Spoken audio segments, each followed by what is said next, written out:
गई इंदिये सुकाये, जोगे वेदे कसाय नाणेय, संजम दंसन लेसा, भविया सम्मत सन्नी आहारे, गुणजीवा पज्जती, पाना सन्नाय मग्गना ओय, उव ओगो वियकमसो, विसंतु परुवणा भणिया, झाणाविय पज्जाविय, जाय कुलकोडी संजू आसव्वे, गहनादियेण भणिया, कमेन 24 ठाणानी. अंतिम शासन नायक 1008 भगवान महावीर स्वामी की जय. द्वादशांग श्रुत देवी की जय. स्वाध्याय कक्ष संपेपर्यंत आपणा सर्वांना चतुर्विध आहाराचा त्याग असणार आहे. 24 ठाण चर्चा आम्ही बघतो आहे आणि त्या अंतर्गत गुणस्थान मार्गणा आम्ही बघतो आहे. 5वं गुणस्थान आमचं सुरू आहे. 5व्या गुणस्थानाच्या विशेषता आपण बघितल्या की 5व्या गुणस्थानामधलं अंतरंग निमित्त कारण असणार आहे दर्शन मोहनीयाच्या 6 किंवा मिथ्यात्व म्हणा म्हणजे सम्यक्त्व सहित परिणाम आणि अनंतानुबंधी आणि अप्रत्याख्यानावरण या कर्मांचा कषायांचा अनुदय. 5व्या गुणस्थानातलं चारित्र हे निश्चितपणे देश चारित्र आहे, अणुव्रतांचं पालन आहे आणि याची व्याप्ती खूप मोठी आहे. खूप मोठी आहे म्हणजे छोट्या छोट्या नियमापासून 11 प्रतिमांपर्यंतचे नियम एवढी याची व्याप्ती आपल्याला लक्षात येते. म्हणजे जरी 5वं गुणस्थान देश संयमाचं एकच गुणस्थान असलं तरी त्यामध्ये अशा प्रकारची या व्याप्तीच्या दृष्टीतून कोणी 4थ्या गुणस्थानवरती कोणी 5 प्रतिमावाला, कोणी 7 प्रतिमावाला, कोणी 2 प्रतिमावाला, तर कोणी 11 प्रतिमावाला अशा या प्रतिमा घेऊन याच्यामध्ये बदल असणार आहे. याचं अंतरंग कारण, बहिरंग कारण तर सत्संगती आणि उपदेश हे असणार आहे. चारित्र जे आहे हे चारित्र क्षायोपक्षमिकच आहे. 5, 6 आणि 7 गुणस्थानात चारित्र निश्चितपणे क्षायोपक्षमिकच चारित्र त्या ठिकाणी आहे. सम्यक दर्शन भलाई कोणतंही असेल, सम्यक दर्शन औपशमिकही राहू शकतं, क्षायिकही असू शकतं किंवा क्षायोपक्षमिक देखील 7 पर्यंत असू शकतं. पण चारित्र मात्र निश्चितपणे क्षायोपक्षमिक चारित्रच असणार आहे. इव्हन म्हणजे संयम, सकल संयमी महाव्रती यांचं देखील चारित्र हे क्षायोपक्षमिक असतं. काल आपण क्षयोपक्षमाची व्याख्या सम्यक्त्वामध्ये पण घटित केली आणि देश चारित्रामध्ये देखील घटित केलेली आहे. या व्याख्येला कोणी सांगू शकतं, रिपीट करू शकता कोणी? क्षयोपक्षमाची व्याख्या रिपीट करणार आहे कोणी?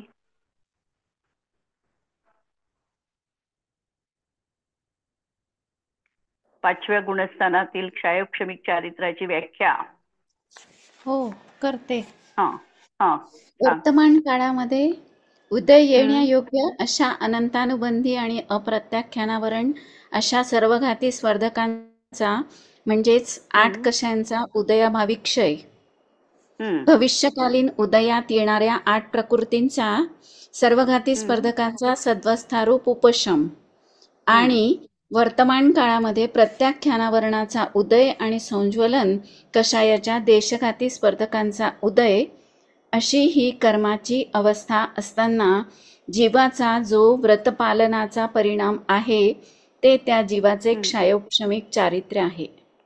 हा, एकदम करेक्ट व्याख्या सांगितली आणि पूर्णतः याच्यामध्ये पूर्ण अर्थ गर्भित झालेला आहे. एकदम छान. तर आम्ही ही क्षयोपक्षमिकाची व्याख्या का घटित करायची आहे? कारण सगळ्यात कठीण आम्हाला जातो तो क्षयोपक्षमिक भाव. क्षयोपक्षमिक भाव म्हटला की आम्हाला पहिल्या गुणस्थानापासून तो भाव लावावा लागतो. तो 12व्या गुणस्थानापर्यंत काही ना काही क्षयोपक्षमिक आहेच. कुठे ज्ञान क्षयोपक्षमिक आहे, कुठे दर्शन क्षयोपक्षमिक आहे, कुठे चारित्र क्षयोपक्षमिक आहे, कुठे अवधी ज्ञानाबद्दल देखील क्षयोपक्षमिक आम्हाला ज्ञान घटित करावं लागतं.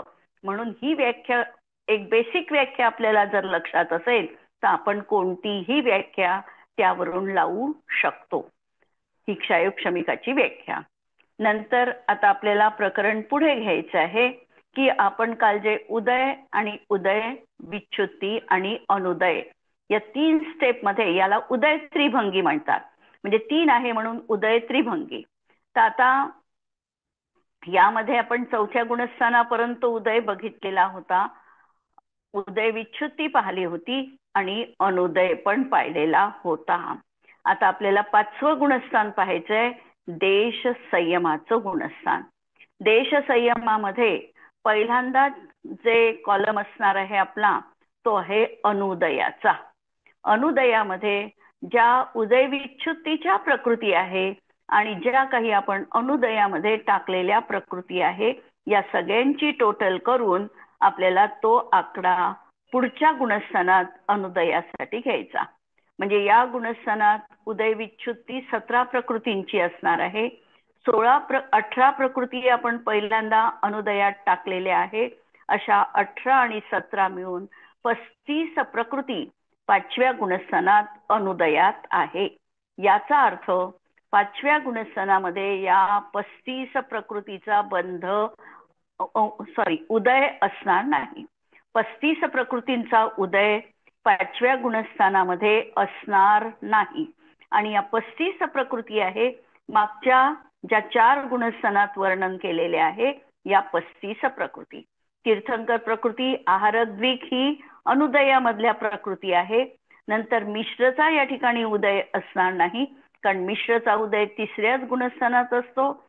नंतर मिथ्यात्व, आतप, सूक्ष्म ह्या ज्या आम्ही पहिल्यांदा उदय विच्छुत्तीतून काढलेल्या प्रकृती आहे त्या सगळ्या प्रकृती यामध्ये गर्भित झालेल्या आहे आणि 35 प्रकृती अशा अनुदयात टाकलेल्या आहे. उदय आणि अनुदय यांची टोटल आम्हाला 122 मिळायला पाहिजे, म्हणून आम्ही त्या ठिकाणी उदयात असणाऱ्या प्रकृती पाहिल्या. या प्रकृती इथे असणार आहे 87 प्रकृतीचा उदय या 5व्या गुणस्थानामध्ये आहेत. आणि या गुणस्थानामध्ये 8 प्रकृतींची उदय विच्छुत्ती होणार आहे. तर ह्या 8 प्रकृती कोणत्या आहे? तर आता ज्या वेळेला 5वं गुणस्थान आहे, या 5व्या गुणस्थानामध्ये प्रत्याख्यानावरण कषायांचा काय होणार आहे? अनुदय, उदय विच्छुत्ती होणार आहे. म्हणजे 5व्या गुणस्थानापर्यंत प्रत्याख्यानावरण कषायाचा उदय आहे. 6व्या गुणस्थानात जसे महाव्रत पाळेल तो, तर त्यावेळेला प्रत्याख्यानावरण कषायांचा त्याला अनुदय असणार आहे. म्हणून 4 प्रत्याख्यानावरणाची उदय विच्छुत्ती 5व्या गुणस्थानात आहे. आणि नंतर 4 प्रकृती तिर्यंचायु, तिर्यंच गती, नीच गोत्र आणि उद्योत या 4 प्रकृतींची उदय विच्छुत्ती इथे आहे. कारण 5व्या गुणस्थानातला जीव हा तिर्यंच आयु मधला असू शकतो, त्याची तिर्यंच गती असू शकते आणि तिर्यंच जीवांचं गोत्र निश्चितपणे नीच गोत्र असतं. तिर्यंच गतीतील जीवाचं गोत्र नीच गोत्रच असतं आणि त्याला कधी कधी उद्योत नामकर्माचा उदय असू शकतो. सगळ्यांनाच उदय असेल असं नाही आहे, पण असू शकतो. तिर्यंच गतीतील जीवांनाच उद्योत नामकर्माचा उदय असू शकतो. आता या ठिकाणी तिर्यंच गती, तिर्यंच गत्यानुपूर्वी नीच गोत्र यांचं कॉम्बिनेशन गेलं आणि त्यामुळे उद्योत देखील आता पुढे होणार नाही उदय. याचं कारण तिर्यंच गतीतील जीवांनाच उद्योत नामकर्माचा उदय असतो. 2 ठिकाणी उद्योत नामकर्माचा उदय असतो, तिर्यंच गतीतील जीवांना. आणखी कोणत्या जीवांना उद्योत नामकर्माचा उदय असतो? अग्निकायिक सांगितलेला. अग्निकायिक जीवाला नाही. अग्निकायिक जीवाला तर स्पर्शनेंद्रियामधला उष्ण स्पर्शाचा उदय असतो. अच्छा, सांगितलं होतं तुम्ही. उद्योत नामकर्माचा उदय असतो. हे चंद्रविमान जे आहे, या ज्योतिष चंद्रविमानामध्ये ज्या 12,000 मणी जडलेल्या आहे, पृथ्वीकायिक आहे ते मणी, त्या ठिकाणी ज्या जीवांचा जन्म होतो त्या जीवांना उद्योत नामकर्माचा उदय असतो. आणि सूर्याच्या विमानातील जीवांना आतप आतप नामकर्माचा असतो आणि अग्नीतील जीवांना उष्ण नामकर्माचा. त्यांना आतप नाही राहत, उष्ण नामकर्माचा. स्पर्श गुण आहे ना, स्पर्श रस गंध वर्णामधला, त्यामधला उष्ण गुण जो आहे त्या उष्ण नामकर्माचा त्यांना उदय असतो. आता उद्योत, आतप आणि उष्ण स्पर्श, तर या तीन मधलं कॉम्बिनेशन कसं घटित करायचं की उद्योतचा जे मूल गाभा आहे त्यांचं मूल शरीर जे आहे, उद्योत नामकर्माचा उदय असताना मूल शरीर थंड आहे आणि किरण देखील थंड आहे. आतप नामकर्माचा उदय असताना मूळ शरीर त्यांचं थंड प्रकृतीचंच आहे, पण किरण मात्र ती उष्ण रूप आहे म्हणजे किरणांचं. आणि उष्ण स्पर्शमध्ये त्यांचं मूळ शरीरही उष्ण आहे आणि किरण देखील उष्ण असणार आहे. तर असं आता इथे किती विच्छुत्ती झाली? 4ची. 4 प्रत्याख्यानावरण कशायांची आणि 4 या तिर्यंच गती, तिर्यंच आयु, नीच गोत्र आणि उद्योत यांचं देखील कॉम्बिनेशनच आहे. आणि हे 4ला म्हटलं जातं गोमटसार मध्ये ह्या 4च्या कॉम्बिनेशनला संज्ञा दिलेली आहे शतार चतुष्क. शतार चतुष्क, जसं काल आपण वैक्रियक षट पाहिलं होतं. वैक्रियक षट मध्ये आपण पाहिलं होतं, काय पाहिलं होतं? वरच्या गुणस्थानात 6 प्रकृती वैक्रियक षट जातात हे पाहिलं. तिथे वैक्रियक षट मध्ये काय पाहिलं? देवगती, देवगत्यानुपूर्वी, नरकगती, नरकगत्यानुपूर्वी, वैक्रियक शरीर आणि वैक्रियक अंगोपांग, 6 प्रकृती तिथे त्या षटक मध्ये येऊन गेल्या. आणि इथे या 4 आहे, या 4च्या कॉम्बिनेशनला एक संज्ञा दिली म्हणजे आपल्याला लक्षात ठेवण्यासाठी हे सोयीचं व्हावं म्हणून आचार्यांनी असे शॉर्टकट किंवा शॉर्ट शब्द वापरले. 6चं कॉम्बिनेशन म्हटलं की ते लक्षात घ्यायचं. इथे शतार चतुष्क म्हटलं, चतुष्क आहे म्हणजे 4चं कॉम्बिनेशन आहे.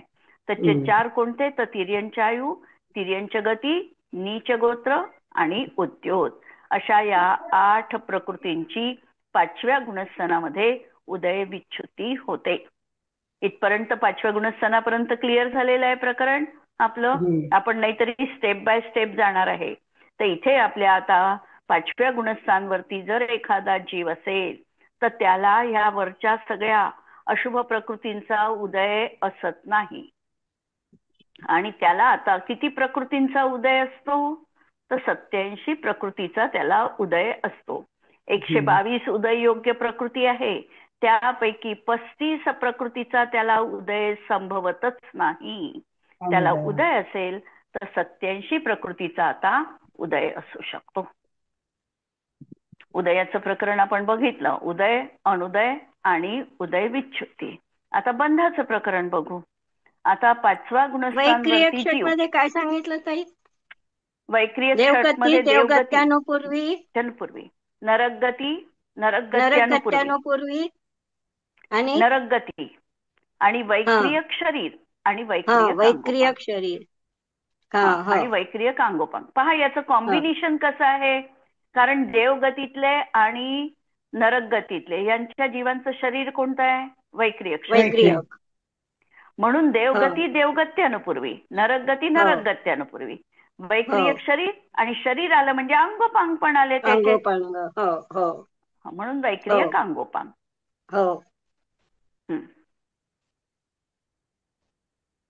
आता याच्यामध्ये आपण बंधाच्या प्रकृती बघू. बंध एकूण किती प्रकृतींचा आहे? बंधयोग्य प्रकृती किती आहे? तर 120 प्रकृती या बंधयोग्य आहे. पहिल्या गुणस्थानात बंध विच्छुत्ती झालेल्या आहे त्या 16 प्रकृती आणि 3 प्रकृतीचा बंध तिथे होतच नाही, आहारक, द्विक आणि तीर्थंकर. दुसऱ्या गुणस्थानात बंध विच्छुत्ती झाली 25 प्रकृतींची आणि इथे अबंधात वरच्या 16 + 30 अशा 19 टाकलेल्या आणि 101 प्रकृती बंधयोग्य आहे. तिसऱ्या गुणस्थानात आपण अणुपूर्वी आपल्याला परत अबंधात टाकलेले आहे म्हणून 46 प्रकृती तिसऱ्या गुणस्थानात, अबंधात 74 प्रकृतींचा बंध आणि इथे तिसऱ्या गुणस्थानात एकाही कर्म प्रकृतीची बंध विच्छुत्ती होत नाही. चौथ्या गुणस्थानात 77 प्रकृती बंधामध्ये आहे, 10 प्रकृतीची बंधविच्छुत्ती आणि 43 प्रकृती अबंधामध्ये टाकलेल्या आहे. आता आपल्याला गुणस्थान पाहायचं आहे 5वं. 5व्या गुणस्थानात बंध किती प्रकृतींचा होतो? पहिल्यांदा तर बंध योग्य प्रकृती 5व्या गुणस्थानात आहे 67. कारण मागच्या गुणस्थानात 77 होत्या चौथ्यात, तिथून 10 कमी केल्या. 10 कमी केल्याबरोबर झाला आकडा आमचा 67 प्रकृती 67. बंधात आल्या. आणि 43 आणि 10 अशा मिळून 53 प्रकृती अबंधात गेल्या. 120 मधल्या 53 प्रकृती अबंधात गेल्या. आणि या ठिकाणी आता बंधविच्छुत्ती होणार आहे ती प्रत्याख्यानावरण 4ची. कारण देश संयमामध्ये आता कशाचा बंध होत आहे? प्रत्याख्यान कषायाचा बंध होतो आहे. कारण कषायामध्ये जाणार आहे वाटणा. म्हणजे चारित्र मोहनियात वाटा जात असताना पहिल्या गुणस्थानात 16 कर्मांमध्ये वाटा जात होता.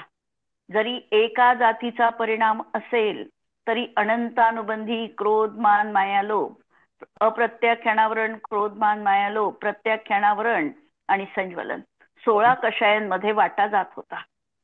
परिणाम 1 वाटा जाईल तो 16त, म्हणजे क्रोधातही जात होता, मानातही, सगळ्यांमध्ये. आता दुसऱ्या गुणस्थानापर्यंत अनंतानुबंधीमध्ये वाटा मिळत होता. आता दुसऱ्या गुणस्थानात अनंतानुबंधीची बंधविच्छुत्ती झाली, त्याबरोबर आता वाटा किती कर्माला मिळेल? प्रत्याख्यानावरण आणि अप्रत्याख्यानावरण आणि प्रत्याख्यानावरण आणि संज्वलन. म्हणजे चौथ्या गुणस्थानात म्हणजे दुसऱ्या गुणस्थानात अनंतानुबंधी गेल्यामुळे 12 प्रकृतीला मिळू लागलेला. आता पुढे चौथ्या गुणस्थानात तो जीव आला, अनंतानुबंधी आणि अप्रत्याख्यानावरण गेलं. मग आता वाटा कितीला मिळणार होता? 8ला. प्रत्याख्यानावरण आणि संज्वलन.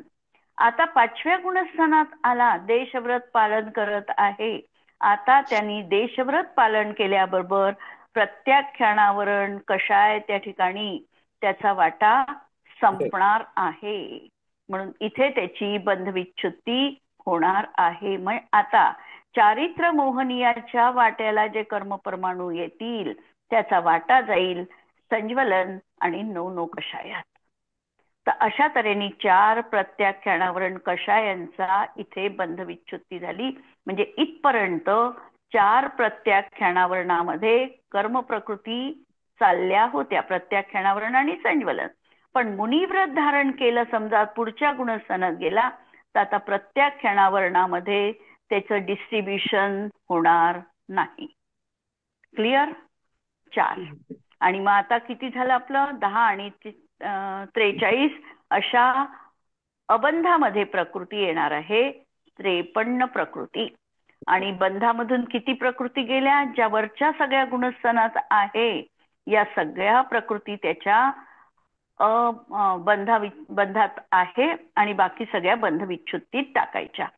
म्हणजे मिथ्यात्व, हुंडक संस्थान किंवा बाकीचे 4 संस्थान, 5 संवहन, हे सगळं आता याचा त्याला बंध होणार नाही.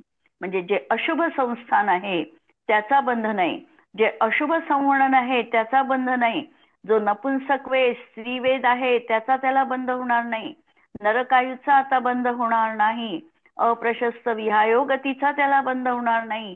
आयु बंध झाला तर पुढे फक्त देवायूचाच होईल, 3 आयूचा त्याला बंध होणार नाही.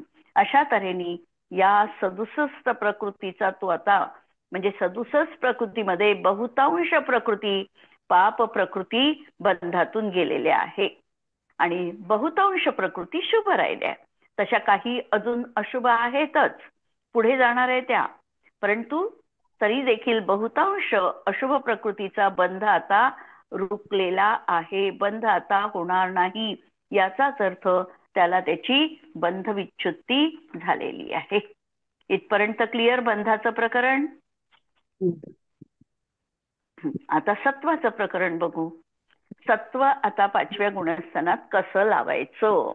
सत्व लावताना पहिल्या गुणस्थानामध्ये सत्व किती प्रकृतीचं आहे सांगितलेलं. सत्वात किती प्रकृती असू शकतात? 148 पूर्ण टोटल.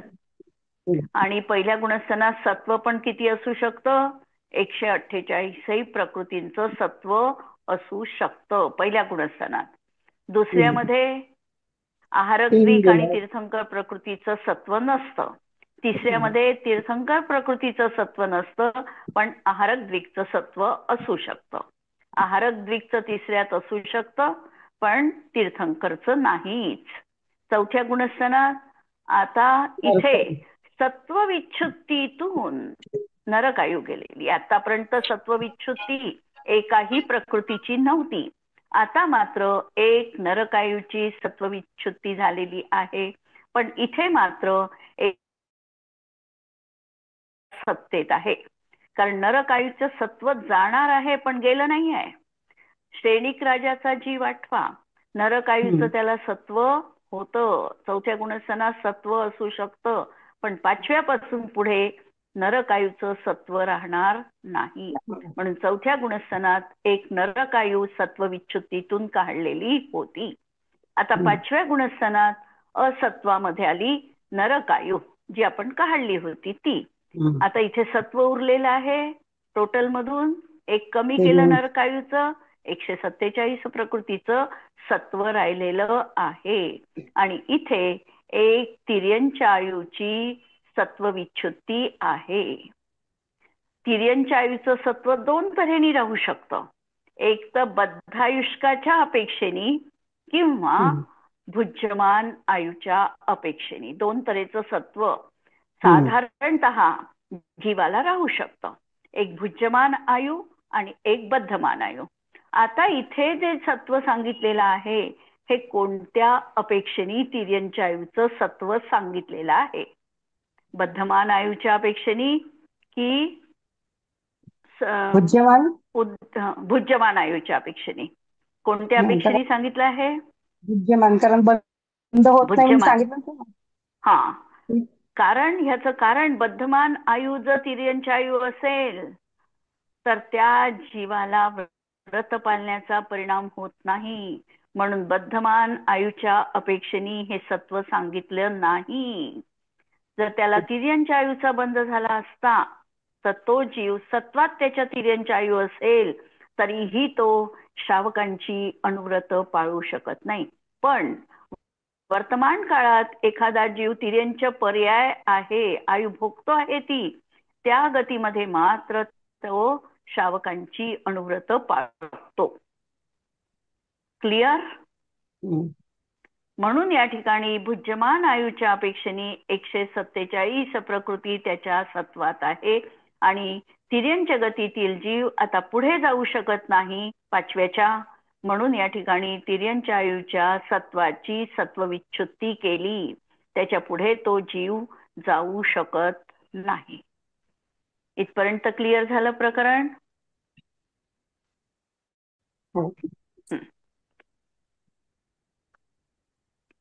आता आपल्याला पुढचं प्रकरण आपलं गुणस्थानाचं बघायचं आहे.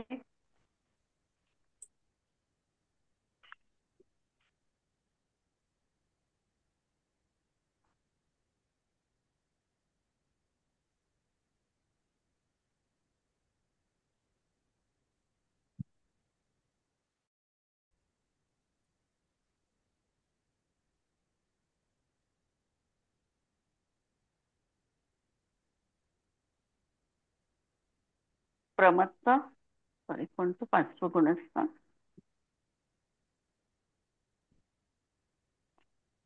पाचव्या गुणस्थानाचे बाकी आपण सगळं लावलेलं आहे मागच्या वेळेला, म्हणून आपण तिथे रिपीट नाही करणार आहे. बाकी जे नवीन होतं ते प्रकरण आपण पाचव्या गुणस्थानाचं बघितलं.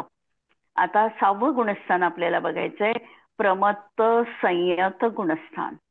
प्रमत्त याचा अर्थ प्रमाद असणं. प्रमाद किती प्रकारचा आहे? प्रमाद किती प्रकारचा आहे? 15. कोणते कोणते 15 प्रकार? 4 विकथा, 5 इंद्रिय विजय, 1 प्रमाद आणि 1 स्नेह. प्रमाद नाही, प्रमाद नाही त्याच्यात. नाही ना, मग प्रमाद नाही सांगितलंय ना. इंद्रिय विजय, इंद्रिय विषय, 4 विकथा, 1 निद्रा आणि 1 स्नेह. अजून राहिले ना 4. अजून 4 विकथा कशा? विकथा पाच इंद्रिय. कषाय, बरोबर आहे. कषाय, 5 इंद्रिय, निद्रा आणि स्नेह. 4 कशाय कषाय राहिले. सुटलेले होते, कषाय राहिलेले होते. हो, विकथा, कशाय. हो. कषाय, विषय, इंद्रियाचे विषय, निद्रा आणि स्नेह, असे मिळून हे 15 तऱ्हेचे प्रमाद जीवनात आहे. हे 15 प्रमाद जर याला आपण गुणाकार केला तर याचे एकूण भेद आपल्याला मिळतात 80. 4 विकथांनी प्रत्येकाला गुणला, पण असं गुणाकार करत गेलो तर याचे आम्हाला एकूण उत्तर भेद मिळतात 80, है ना. म्हणजे विकथा आम्ही स्पर्शनेंद्रियांनी करू शकतो, क्रोध कषायाच्या वशीभूत होऊन करू शकतो, म्हणून तो एक भंग. आता विकथा स्त्री कथा आहे समजा, तर स्त्री कथा मान कषायाच्या अधीन होऊन परस्पर्शनेंद्रियांनी करू शकतो. असे जर आपण उत्तर भेद लावत गेलो, जसे आपण लावतो सामायिकाच्या मध्ये, सामायिकामध्ये आपण 108 प्रकारे लावतो. कसे लावतो त्या ठिकाणी? कृतकारित अनुमोदन आणि लोभ, कृतकारित, अनुमोदन. तत्वार्थ सूत्रातलं सूत्र आठवा. सौरंभ, समारंभ, आरंभ, क्रोध, मान, माया, लोभ, मन, वचन, काय, याच्या माध्यमातून जसा गुणाकार केल्यानंतर आम्हाला 108 भेद प्राप्त होतात. सौरंभ, समारंभ, आरंभ, क्रोध, मान, माया, लोभ, मन, वचन, काय यांच्या अधून नाही गुणाकार करत जायचा. आणि गुणाकार 312, 36 आणि 36 चोक 138. 108 कृतकारित अनुमोदन असे आपल्याला भेद 108 प्राप्त होतात. म्हणजे गुणाकार करत जायचा आहे तिथे पण. जसा मनाने आपण सौरंभ केला त्याचप्रमाणे प्रमाद देखील अशा प्रकारे 80 तऱ्हेचा आपण सांगू शकतो. पुढे गोमटसार मध्ये तर 37,500 लावलेला आहे, त्याला आपण सध्या नाही पाहू. तर 80 प्रकारचा प्रमाद हा जीवनात आहे. आणि प्रमाद याचा अर्थ आहे की कषायांच्या अधीन होणं, विकथांच्या अधीन होणं किंवा इंद्रियांच्या अधीन होऊन निद्रा आणि स्नेह यांच्या वशीभूत होऊन केलेली जीवाची प्रवृत्ती, याचं नाव आहे प्रमाद. किंवा तत्वार्थ सूत्राच्या सर्वार्थ सिद्धी ग्रंथामध्ये पूज्यपाद आचार्यांनी त्या ठिकाणी व्याख्या दिली प्रमादाची की कुशलेषु कार्येषु अनादरः प्रमादः. चांगल्या कार्याप्रती अनादर असणं, त्याची रुची नसणं, ते न करणं, याला प्रमाद म्हटलेला आहे. प्रमाद हा 6व्या गुणस्थान पर्यंत सांगितलेला आहे.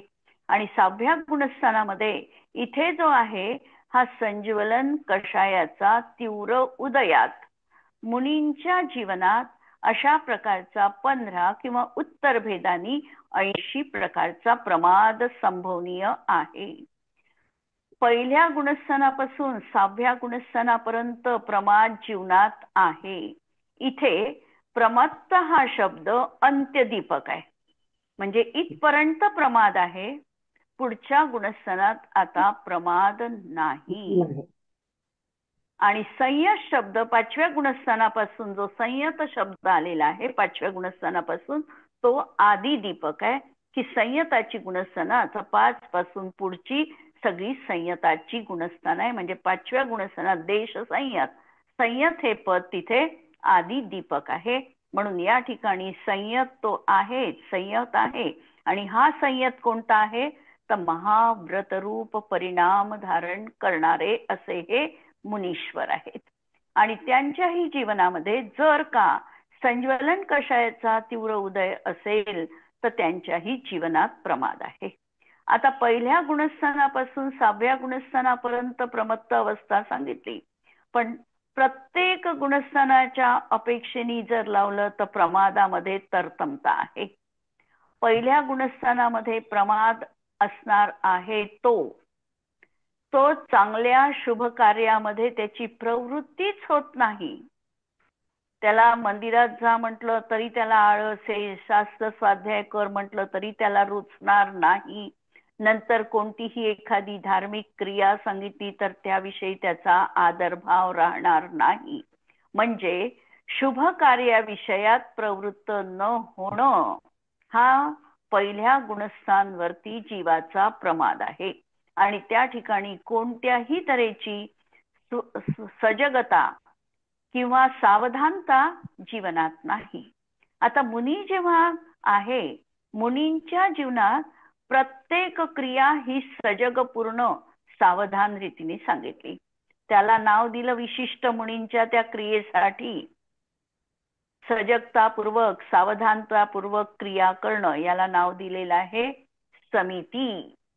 चालण्यातली सावधानता इरिया समिती, बोलण्यातली सावधानता भाषा समिती, एषणा समिती आहार करतानाची सजगता, वस्तू ठेवताना घेतानाची सावधानता, मलमूत्राचं क्षेपण करतानाची सावधानता. म्हणजे सावधानपूर्वक क्रिया करणं ही त्यांच्या जीवनातली समिती रूप क्रिया सांगितलेली आहे. आणि ही प्रवृत्ती रूप क्रिया आहे. जोपर्यंत ही प्रवृत्ती रूप क्रिया त्यांच्या जीवनात आहे तोपर्यंत ते शुद्धात लीन नाही, ते क्रियेमध्ये आलेले आहे. आणि त्यांच्या जीवनात ही क्रियेमध्ये येणारी प्रवृत्तीच त्यांच्या आत्मध्यानामध्ये बाधक पडते. म्हणून याच प्रवृत्तीला त्या ठिकाणी प्रमाद म्हटलेला आहे.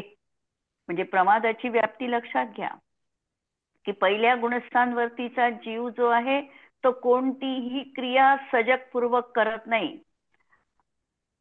त्याच्या जीवनामध्ये सावधानताच नाही. चालताना तो खाली बघून चालेल असं नाही, ही त्याच्या जीवनातली प्रमाद भूमिका आहे. मुनींच्या जीवनात ते या भूमिकेत राहिले, हा प्रमाद आहे. किंवा शुभामध्ये ते अडकून पडले, हा त्यांच्या जीवनातला प्रमाद आहे. पहिल्या गुणस्थांवरती जरी एखादी गोष्ट करत असेल शुभक्रिया, तरी देखील ती शुभक्रिया करत असताना त्याची ती क्रिया मिथ्यात्व सहितच आहे. म्हणून त्याच्या जीवनात प्रमाद अनिवार्यपणे आहे. मुनींच्या जीवनात ते लेखन करतात आहे, उपदेश देतात आहे, आहाराला जाण्याचा त्यांचा भाव आहे, हा त्यांच्या जीवनामधला प्रमाद सांगितला. मंदिरात देवदर्शनासाठी गेले, हा त्यांच्या जीवनातला त्यांना प्रमाद सांगितलेला आहे. जास्त वेळ आपला सामायिकाचा वेळ सोडून ते गोष्टीमध्ये गुंतले तर त्यांच्या जीवनात तो प्रमाद सांगितलेला आहे. म्हणजे प्रमादाच्या जातीमध्ये अशा तऱ्हेचा विलक्षण फरक आहे. दुसऱ्या गुणस्थांवरती जीवाचा आता मिथ्यात्व जनित प्रमाद गेलेला आहे, पण अनंतानुबंधी जनित प्रमाद अजूनही विद्यमान आहे. या अपेक्षेने चौथ्या गुणस्थानात अनंतानुबंधी जनित प्रमाद गेलेला आहे. अशा तऱ्हेने प्रमादाची ही भूमिका पाहायची आहे.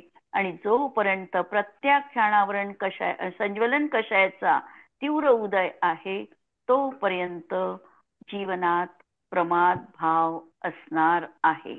असं हे प्रमत्त संयत गुणस्थान आपण पुढे पाहू, सोमवारी पाहू. आज थांबू इथे. स्तुती.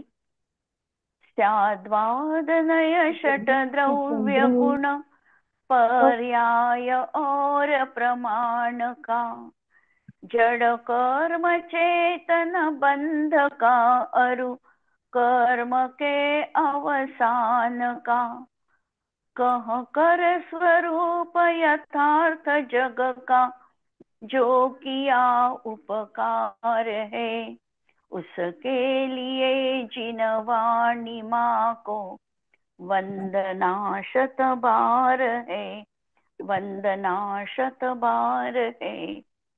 नमो अरिहंताणं, नमो सिद्धाणं, नमो आयर्याणं, नमो उवच्छायाणं, नमो लोये सव्वसाहुणं. सर्वांना जय जिनेंद्र.